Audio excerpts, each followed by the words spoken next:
Bienvenue sur Esquive, Esquive Business.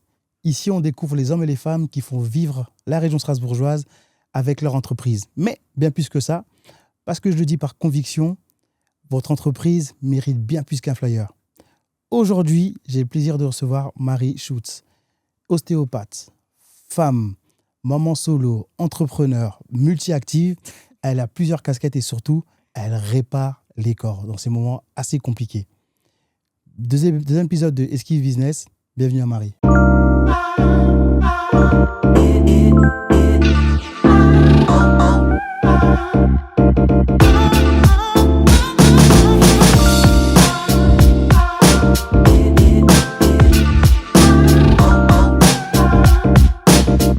Merci Marie. Merci. Comment vas-tu Marie? Ça va bien, merci, et toi? C'est sympa. Merci en tout cas d'avoir accepté notre invitation, Avec de plaisir. pouvoir parler de toi, de ton entreprise, de ce que tu fais au quotidien pour les corps, pour les gens. Et je voulais savoir, tout à l'heure, je t'ai présenté en tant qu'ostéopathe sportive, maman solo, multi-active. Est-ce que parfois tu te perds dans tous ces rôles de Marie que tu es, dans toutes ces différentes Maries?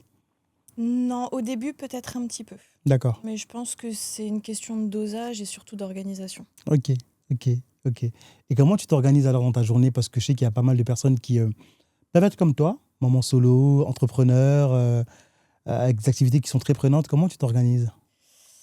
On va dire que j'ai une base sur la journée, mais moi, j'ai un travail où ma journée, elle peut très vite changer. Ouais.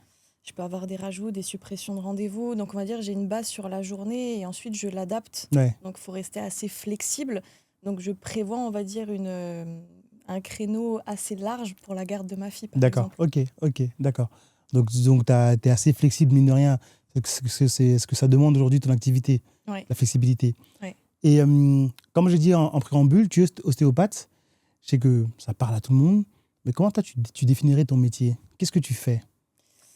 Moi, l'ostéopathie, je le vois vraiment, c'est vraiment une vision de globalité. En fait, moi, un patient qui vient chez moi, déjà, je vais l'écouter. Je vais lui poser des questions, je vais essayer de le comprendre parce qu'il y a des blessures purement physiques et il y en a d'autres aussi qui peuvent remonter un petit peu dans le temps ou qui peuvent être un petit peu plus psychologiques qu'autre chose.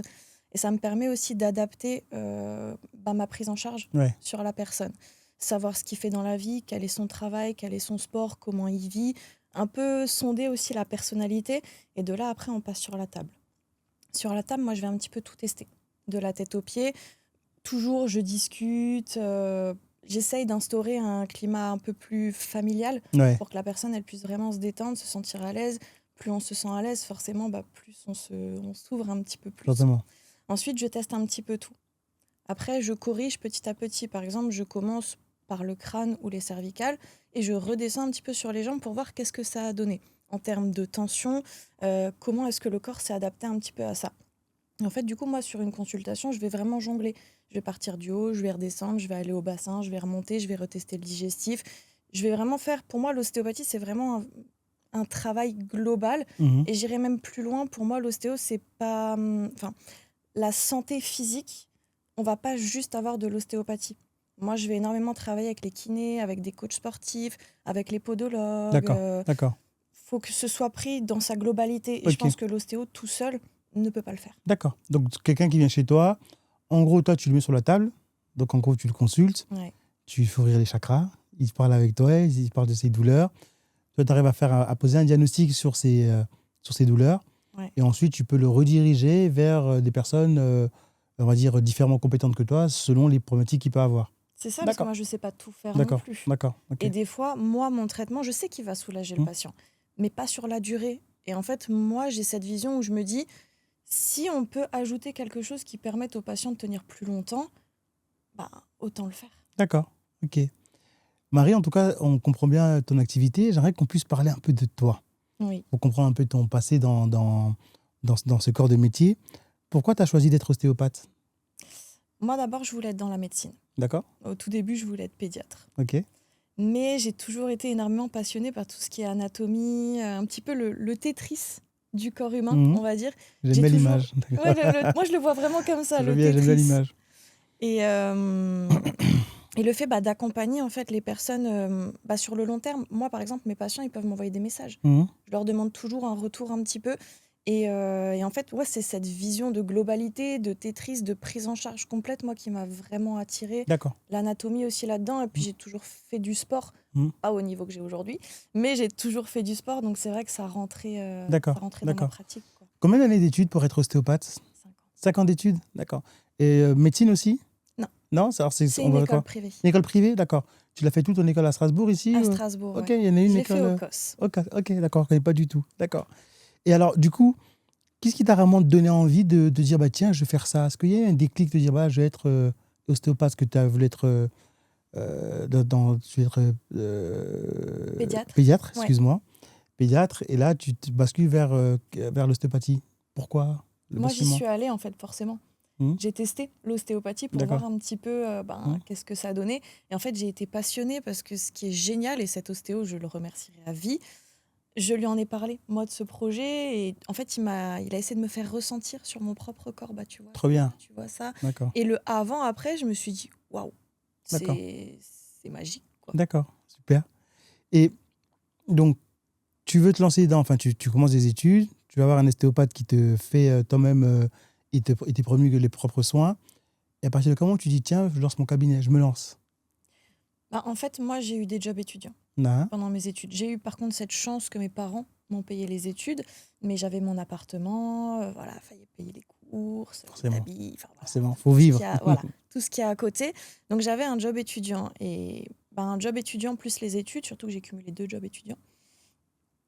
Quand on est arrivé vers la fin, moi j'ai dit il faut que je trouve tout de suite parce que dès que je sors, j'ouvre mon cabinet et le but c'est d'en vivre le plus rapidement possible.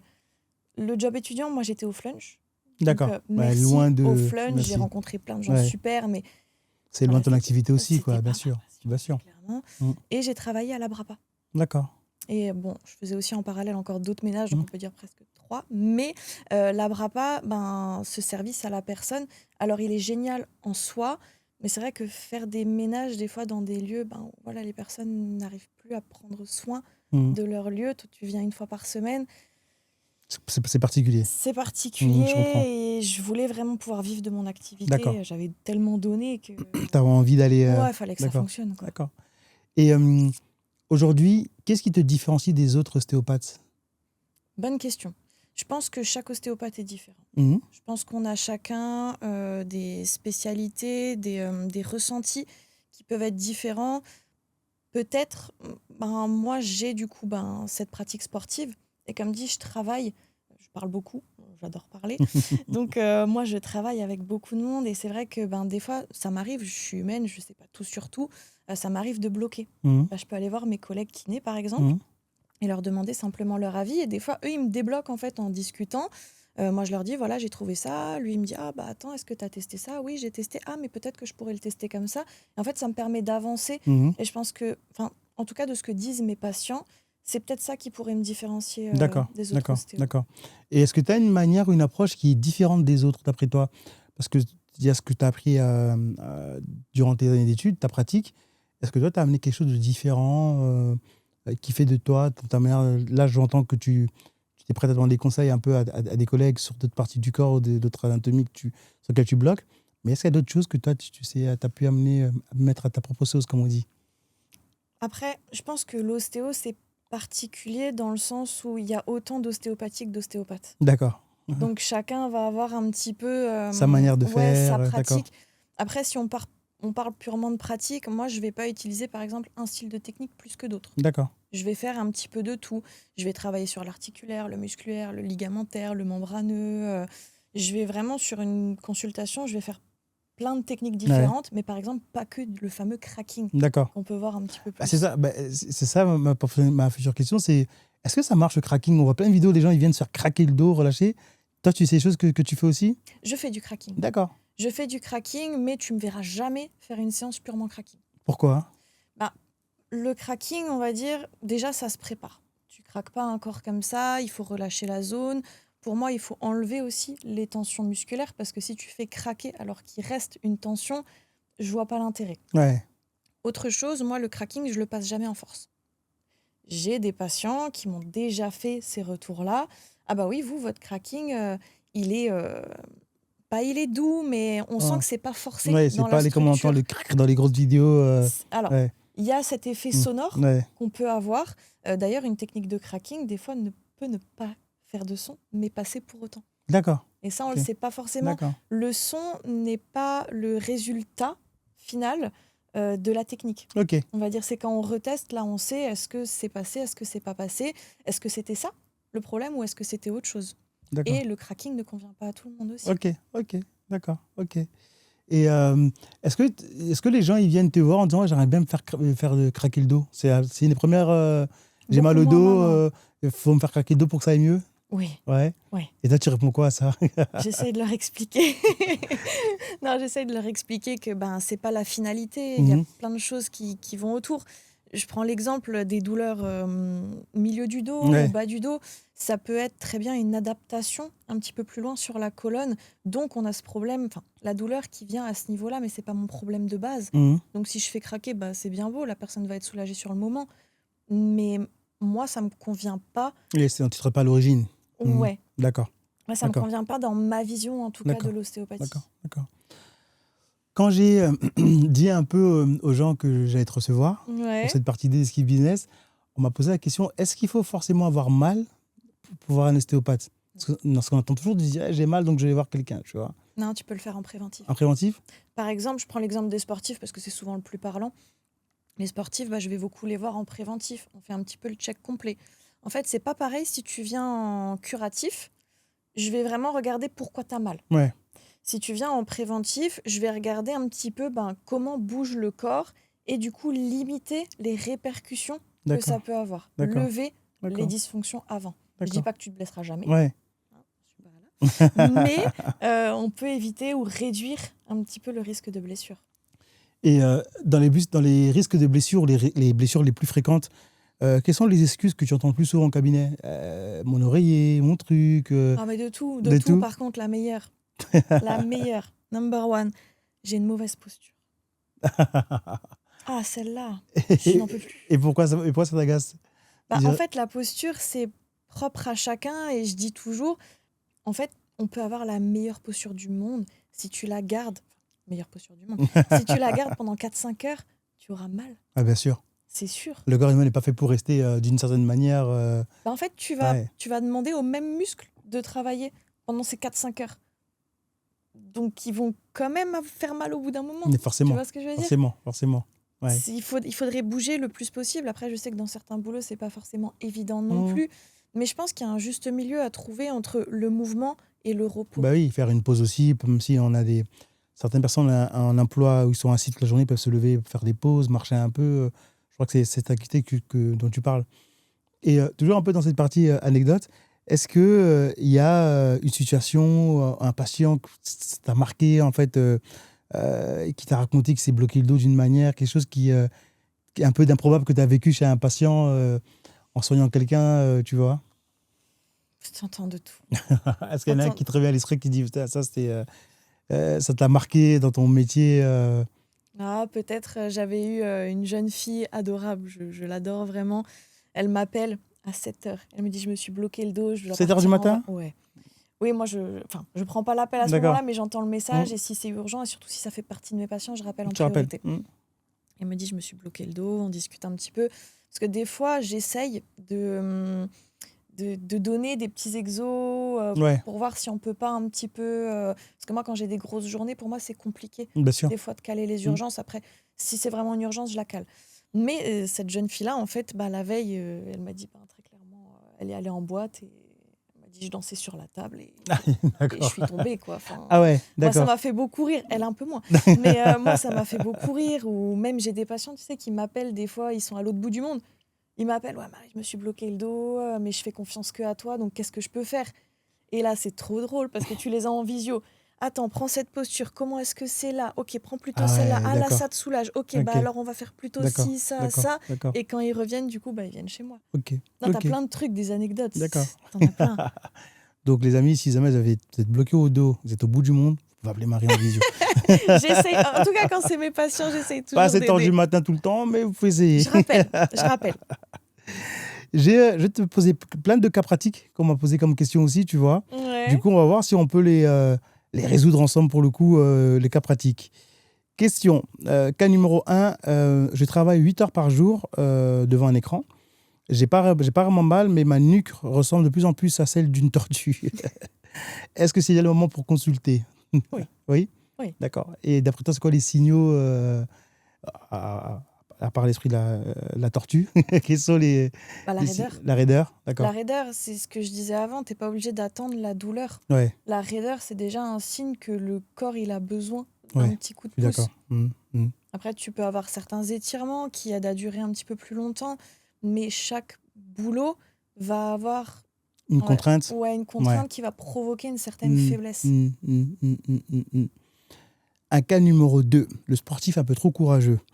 Je fais du sport 4 fois par semaine, j'ai mal depuis un mois, mais je répète que la douleur, c'est simplement mon corps qui devient plus fort. Non, Courageux ou très mauvaise idée? très mauvaise idée. Très mauvaise idée. Il y a douleur et douleur. Ouais, Douleur pendant l'entraînement parce que tu es en train de taper un petit peu dans ouais, tes limites. ouais. D'accord. Douleur continue parce que tu fais que réactiver ton inflammation. Non, Non, mauvaise idée. d'accord, mauvaise idée. Ok. Donc le fameux, on parlait tout à l'heure un peu en off, le fameux j'ai pas mal de Rocky, mauvaise idée. Mauvaise idée. D'accord. Cas numéro 3. C'est mon 3e torticolis du mois. J'accuse mon oreiller, mon matelas, le froid et éventuellement mon chat. Comment retrouver le véritable coupable? Le chat direct. Non, je Le rigole. chat. C'est à cause du chat. Non, après, ce que j'essaye toujours de dire aux patients, une douleur, c'est jamais un facteur déclenchant. C'est toujours plusieurs facteurs. C'est une addition de D'accord. choses. Le corps, il est tellement bien fait qu'il va compenser automatiquement. Je pense que le blocage, il arrive au moment où on a atteint 100% de compensation. Mhm. Le fameux faux mouvement. D'accord. Le faux mouvement, pour moi, c'est la goutte d'eau qui fait déborder le vase. Ouais, Il ouais, n'existe pas vraiment ouais, de ouais. faux mouvements. D'accord. Oui, c'est l'exécution, comme on dit, un peu la manière dont on fait le mouvement qui fait que on peut se blesser. Ok, d'accord. Et torticolis à répétition, mine de rien, souvent on parle de l'oreiller, la position. Alors, parfois on parle du matelas. Et je sais que c'est des choses qui me concernent aussi. Oui, Euh, ça concerne tout ça. comment pallier à ça, tu sais, concrètement? Bah, déjà, il faudrait... En fait, l'oreiller, moi, je pense que l'oreiller, à partir du moment où la personne, elle sent que sa tête, elle est bien positionnée dessus, moi, ça me va. D'accord, Si ok. déjà, tu es inconfortable, c'est déjà que ton corps, il est en Et train de te ouais, dire... il est en train de se suradapter. voilà, D'accord, ça ok, va pas. ok. Mais c'est pour moi pas le seul facteur déclencheur. D'accord, ok. Il y en a plusieurs, mais je comprends. Ok. Un dernier cas, je n'ai jamais consulté, j'ai peur que tu me fasses craquer dans tous les sens, comme dans les vidéos sur Internet, on parlait tout Tu à l'heure. vois? Comment se déroule réellement une séance avec toi? Tu l'as dit tout à l'heure, tu as déjà répondu un peu à ça, c'est qu'il y a des craquages. Je laisse répondre, tu vas faire mieux que moi. Ben, en fait, j'ai déjà répondu, mais je préciserai juste un truc. Un patient qui ne veut pas être craqué, Mhm, on ne le fait pas craquer. mhm. On demande toujours un accord. D'accord, Après, des fois, on est obligé de faire passer certaines structures. Mais un patient qui a peur du cracking, il y a ce climat de confiance mhm. qu'il faut instaurer. Donc moi, ça m'arrive sur certains patients, ils se reconnaîtront peut-être s'ils regardent. Je ne fais pas craquer à la première séance. D'accord, On travaille ensemble, on fait un retour. La personne, déjà, elle va mieux. Donc il y a forcément cette confiance qui se met un petit peu en place. Et quand elle revient, la structure, elle est plus libre. Donc là, c'est ce que je disais avant, tu n'es pas obligé de forcer le cracking en douceur. Un cracking forcé, pour moi en tout cas, c'est pas un bon cracking. d'accord, d'accord. Donc, il faut éviter les crackings qui sont forcés. D'accord, c'est Si tu important. vois que vraiment on met son clac, D'accord, pour moi c'est trop. ok, Tu peux Ok. des fois devoir mettre la petite impulsion, mais ça doit pas être de la brutalité en fait. ok, d'accord, d'accord. Marie, je sais que tu me disais un peu quand on a échangé ensemble, pour toi l'importance d'être bien dans son corps, c'est important. Tom, tu pratiques du sport, je crois, plus de 5 fois par semaine quand tu as l'occasion de pouvoir le faire. Pour toi, c'est quoi se sentir bien dans son corps? Ça veut dire quoi? Parce qu'on en parle souvent aujourd'hui. Je suis bien dans mon corps, je suis bien dans mon corps.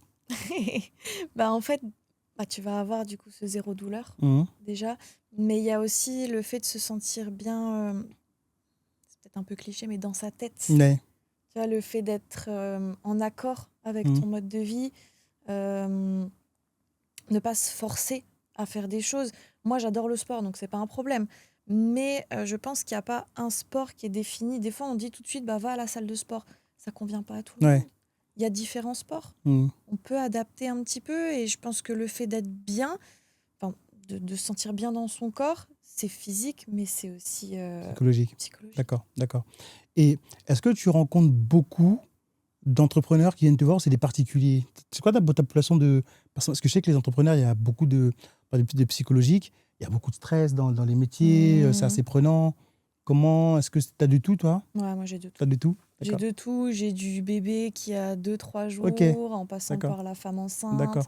postpartum, sportif, senior. Parce que moi, je fais aussi du domicile, par exemple. Trop bien. D'accord. Ouais, non, j'ai un Ok. panel assez Assez large. large. Super. C'est bon à savoir. Et pourquoi est-ce qu'aujourd'hui, je devrais venir te voir? Si un client, là, un futur client nous écoute, pourquoi il devrait venir aujourd'hui te rencontrer? Quelle est la promesse, tiens, que toi, tu peux lui faire sur ces douleurs? Alors, moi, je fais jamais de promesses D'accord, déjà. parce que je pense que l'ostéo ne soigne pas. Mhm. L'ostéo rééquilibre et dans le meilleur des cas, l'ostéo, il va réorienter vers un professionnel qui va pouvoir continuer le travail. D'accord. Moi, je dis toujours à mes patients, c'est peut-être une des qualités, peut-être par rapport à certains ostéos, et encore, je ne les connais pas Mhm. tous, chacun a son ostéopathie, c'est de faire le travail le plus complet possible. D'accord. Je ne réglerai pas tout, je le sais, il faut Mhm. être humble là-dessus, donc je réoriente. D'accord. Je vais aider le patient à À trouver le bon chemin. C'est ça. Ok. Le bon chemin pour son corps. D'accord. J'aime cette image. Tu vois. On arrive à la fin de notre interview, Marie. Je vais te poser 2 questions. En Ouais. tout cas, la première, c'est toi, ton cabinet, comment tu aimerais le faire évoluer dans les prochaines années, à l'idéal? Oh, moi, l'idéal. À l'idéal, vas-y, Moi, tu ce que peux y aller. j'adorerais vraiment, si on part sur un rêve, L'idéal, le rêve. moi, j'adorerais avoir une structure, Mhm. une grosse structure, Mhm. où, par exemple, toutes les personnes avec qui je travaille, on travaille tous un petit peu ensemble, parce que le fait de s'envoyer des mails n'est pas pareil Bien que sûr. le fait de discuter Avec un, bien sûr. c'est Mhm. ça, l'un en face de l'autre, de faire par exemple, des petites réunions où, moi, par exemple, je dis, voilà, moi, j'ai un petit peu de mal avec ce patient parce que ses douleurs, elles reviennent tout le temps, je ne comprends pas, et que chacun puisse prendre la parole un petit peu. Moi, j'ai une idée, moi, je pense qu'on pourrait faire ça, et qu'on avance un petit peu sur la prise en charge. D'accord. Ça, ce serait Ce serait top, ce serait ouais, dans ce l'idéal. serait mon rêve. Ok. Chez Esquive Business, on termine toujours par une question que l'invité ne connaît pas à l'avance. Ouais. Donc, je vais te la poser. Il n'y a pas de bonne réponse. Il y a ta réponse et on l'accepte. Si ton corps pouvait parler aujourd'hui, quelle remarque un peu gênante il ferait sur ta manière de vivre? Qu'est-ce que ton corps te dirait? Je suis trop speed. Je suis clairement trop speed. Trop speed? Ouais, je pense D'accord. que des fois, il aurait besoin... En fait, mon corps aurait peut-être besoin de souffler, Ouais, mais mon esprit, n'arrive pas. non. D'accord. Non, lui, il y va. C'est mon corps qui réclame plus souvent du repos que mon Que esprit en lui-même. l'esprit. Ah oui, je D'accord. peux avoir des idées à 1h du mat. Ah oui, non, c'est... Et c'est l'instant promo. Tu peux regarder la caméra qui est juste ici. Oui. Qu'est-ce que tu peux dire à un patient aujourd'hui, qu'on l'a dit tout à l'heure, mais j'aimerais bien l'intérêt en fait de pouvoir être suivi par un ostéopathe. Qu'est-ce que tu pourrais dire dans les derniers mots, dernier instant qui nous reste de notre échange là, face cam? Par rapport au fait de voir un ostéo, Ouais, pas venir te consulter toi. me consulter moi. Te consulter toi, c'est ton instant vente, promo, vas-y, mets-en des tonnes, Se vas-y. vendre, c'est pas ma principale qualité. Tu peux, allez. Pourquoi venir me voir Ouais. Ne serait-ce que pour sa santé. Mhm. Sa santé, son corps, ses douleurs, apprendre aussi. J'aime bien toujours expliquer aux patients quelles sont ses faiblesses, sur quoi on va pouvoir travailler et qu'est-ce qu'on peut améliorer. Après, je peux demander aussi l'avis à mes collègues forcément, mais je vais essayer de faire en sorte qu'il ait le moins de douleur possible, qu'il se sente le mieux et qu'il soit accompagné surtout du mieux possible. Trop bien, super. Super Marie, en tout cas, c'était intéressant cette partie du corps, de l'esprit aussi, parce que tu allies vraiment les deux.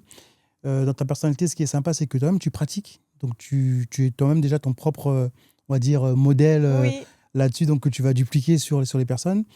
Où est-ce qu'on peut te trouver sur les réseaux, l'adresse, un site web? Si les gens qui cette interview vont venir te voir, où est-ce qu'on te retrouve? Déjà, la prise de rendez-vous sur Doctolib. Doctolib, d'accord. Marie Schutz. D'accord, Marie Schutz. J'ai l'Instagram, Ok. Ostéo by Marie. D'accord. On partagera après à l'écran ici. Ouais. D'accord. J'ai Facebook aussi. Ok. Je crois que c'est Schutz Marie Ostéopathe, si je dis pas de bêtises. Okay. J'ai fait simple dans la simplicité. Et site internet, j'en ai un, mais c'est vraiment vitrine. D'accord. Et tu dis aussi que tu avais Tu étais aussi chez Physiosport, c'est ça? On peut te retrouver si on veut, Physiosport, Physiosport, si on veut te retrouver à Auxiliaire, Oui, oui, Dark oui. Vador, on peut aller te voir directement là-bas. Avec mes Super. super collègues, ouais. Génial. Merci beaucoup, Marie, d'avoir fait confiance pour cet SKI Business 2. On Avec est ravis. En plaisir. tout cas, merci à vous d'avoir suivi cet épisode. N'hésitez pas à vous abonner au compte de Marie, de liker cet épisode, de le partager et surtout d'écouter votre corps avant qu'il n'aille mal, d'aller consulter. C'est hyper important. Ouais. Surtout quand on a des ostéopathes de qualité de la région, il faut en profiter. On essaye. Merci d'avoir suivi cet épisode. Merci à iCast et Florentin d'avoir accueilli. Je vous dis à très bientôt pour un nouvel épisode de SKI Business. N'hésitez pas, votre entreprise, bien plus qu'un flyer. Allez, ciao, ciao les amis, bye bye.